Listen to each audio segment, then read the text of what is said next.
saya Erliana Nasya dari Universitas Pendidikan Indonesia ingin mewawancarai Ibu mengenai pelanggaran hak anak di lingkungan masyarakat. Oke, sebelumnya dengan Ibu siapa? Ibu Santi Rosita, kebetulan mengajar di Kobar Al-Haya di Kampung Babakan Ciminya.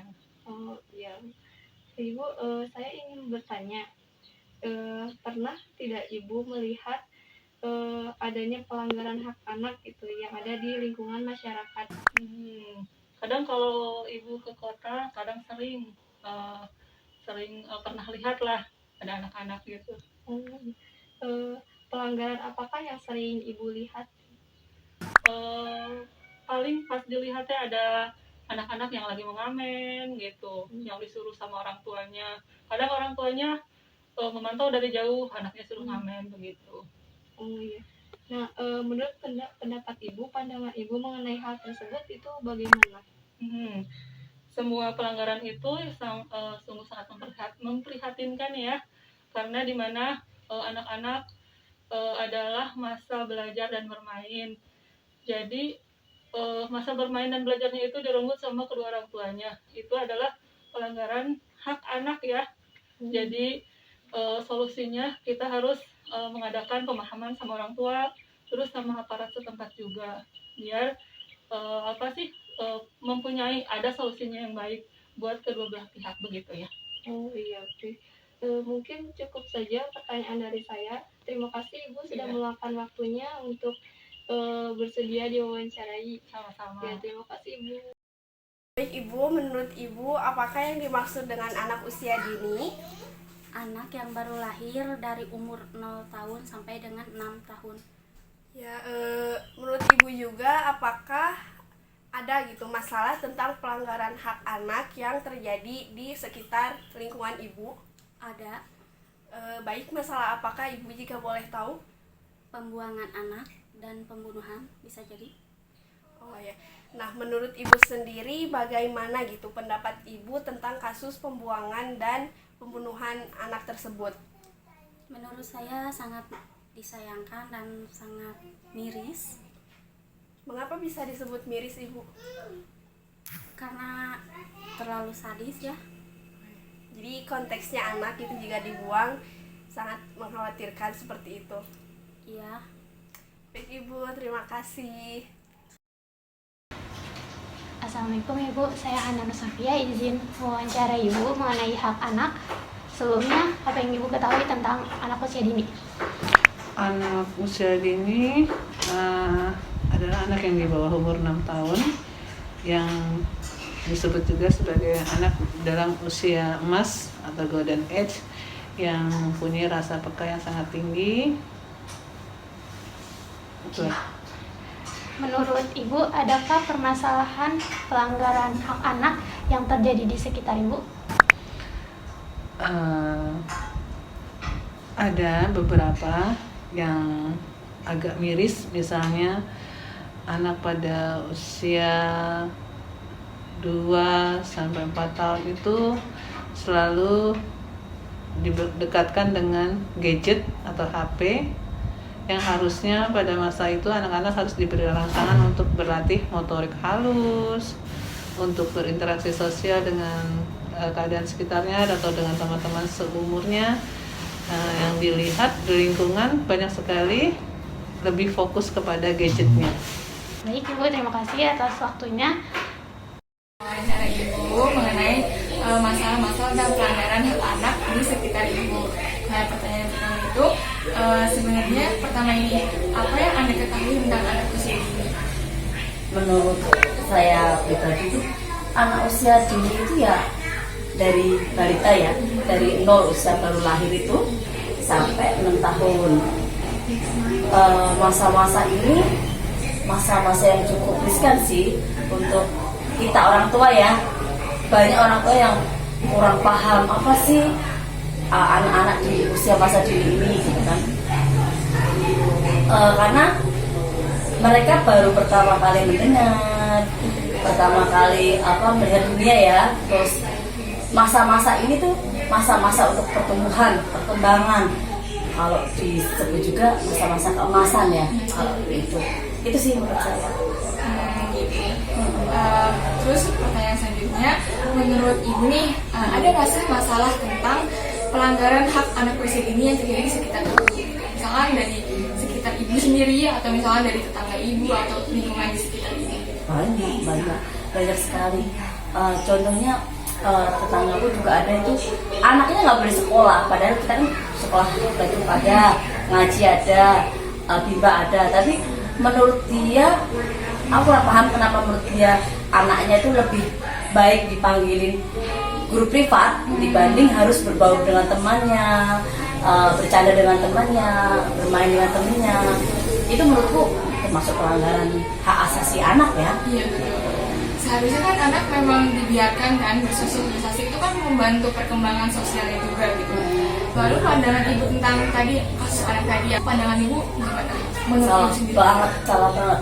Saya punya anak di bawah 5 tahun. Anakku nanti bulan depan baru 4 tahun.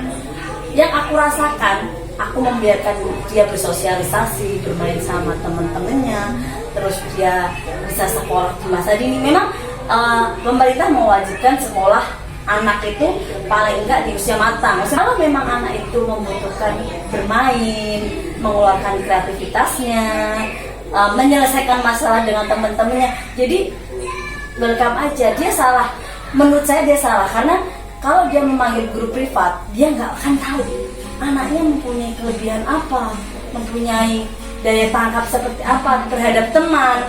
Kalau kita di guru atau bimba atau TPA itu kan kita bertemu dengan teman-teman yang kadang egois, kadang mainannya pun nggak boleh dipinjam. Nah di situ anak-anak kan saling apa ya, berkomunikasi gitu loh. Itu membuat anak-anak semakin tambah supel, daya kreatifnya bertambah, karakteristiknya ada. Itu menurutku sih. Oh iya baik, terima kasih ibu atas informasi yang ibu berikan kepada saya.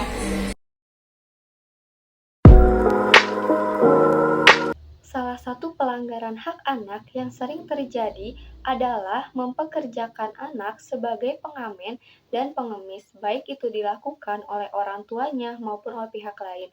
Karena hal tersebut, banyak anak yang kehilangan haknya untuk bermain dan memperoleh pendidikan, seperti yang telah tertulis dalam pasal 60 ayat 1 Undang-Undang Nomor 39 Tahun 1999 tentang Hak Asasi Manusia menyebutkan bahwa setiap anak berhak untuk memperoleh pendidikan dan pengajaran dalam rangka pengembangan pribadinya sesuai minat, bakat, dan tingkat kecerdasannya. Tidak sepatutnya orang tua maupun pihak lain mempekerjakan anak untuk keuntungan pribadinya maupun orang lain. Berdasarkan hal tersebut, sanksi yang tegas perlu dilakukan bagi orang yang mempekerjakan anak sebagai pengemis maupun pengamen agar hak-hak anak dapat terlindungi. Salah satu pelanggaran terhadap hak anak yaitu kasus pembuangan dan pembunuhan bayi. Banyak pendapat yang mengatakan bahwa kasus tersebut marak dilakukan oleh sepasang remaja yang belum terikat oleh tali perkawinan atau tali pernikahan yang sah, sehingga membuat mereka membuang bayinya dikarenakan malu dan belum siap menjadi orang tua.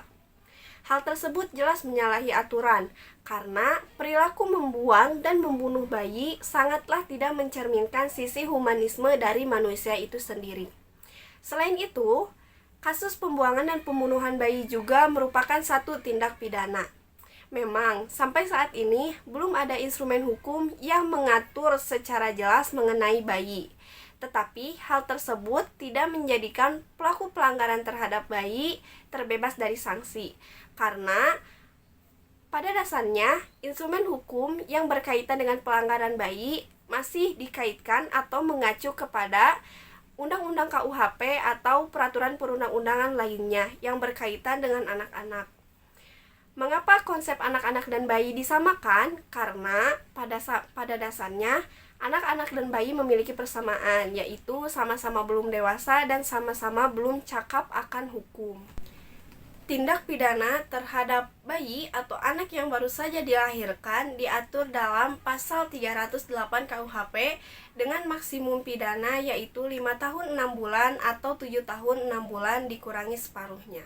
Sedangkan jika tindak pidana berupa pembuangan anak yang baru saja dilahirkan yang menyebabkan matinya anak tersebut dapat dikategorikan sebagai tindak pidana pembunuhan berencana sebagaimana diatur dalam ketentuan pasal 341 KUHP dengan maksimal tindak pidana atau penjara paling lama yaitu 7 tahun. Dalam hal ini, terdapat perbedaan yang sangat tipis mengenai penelantaran anak yang baru saja dilahirkan dengan pembuangan anak yang menyebabkan matinya anak tersebut. Penelantaran anak yang mengakibatkan matinya anak tidak ada niat dari si pelaku untuk membunuh anak yang baru saja dilahirkannya tersebut. Berbeda dengan pembuangan anak, di mana pelaku memang sengaja membunuh anak yang baru dilahirkannya tersebut, atau biasa disebut dengan kegiatan pembunuhan berencana. Solusi dari permasalahan tersebut, sebagai orang tua harus lebih aktif lagi, jangan hanya memberikan gadget saja kepada anak, tetapi ajak anak bermain keluar rumah untuk berkegiatan bersama teman seusianya, untuk berinteraksi sosial, dan untuk berlatih motorik agar bisa bermain di luar rumah atau lapangan. Karena hal tersebut lebih baik untuk perkembangan anak ke depannya. Masalah pelanggaran hak anak yang diangkat oleh narasumber merupakan pelanggaran hak anak di bidang pendidikan. Yaitu masalahnya adalah anak dilarang untuk sekolah oleh orang tuanya, melainkan orang tuanya mendatangkan guru privat untuk si anak. Tentunya masalah ini merupakan pelanggaran hak anak, karena yang seharusnya anak berhak untuk bersekolah dan berjumpa dengan teman-temannya, bersosialisasi dengan teman-temannya, itu untuk mengembangkan aspek perkembangan anak, terutama aspek sosial dan emosional anak. Anak berhak bersekolah, terutama anak usia dini, yang dimana di usia mereka adalah masa keemasan atau golden age, yang dimana masa keemasan tersebut harus diisi oleh hal-hal dan pengetahuan yang baru. Oleh karena itu, jelas melarang anak untuk bersekolah merupakan pelanggaran hak anak usia dini yang ternyata masih ada di sekitar kita. Indonesia membutuhkanmu. Merdeka!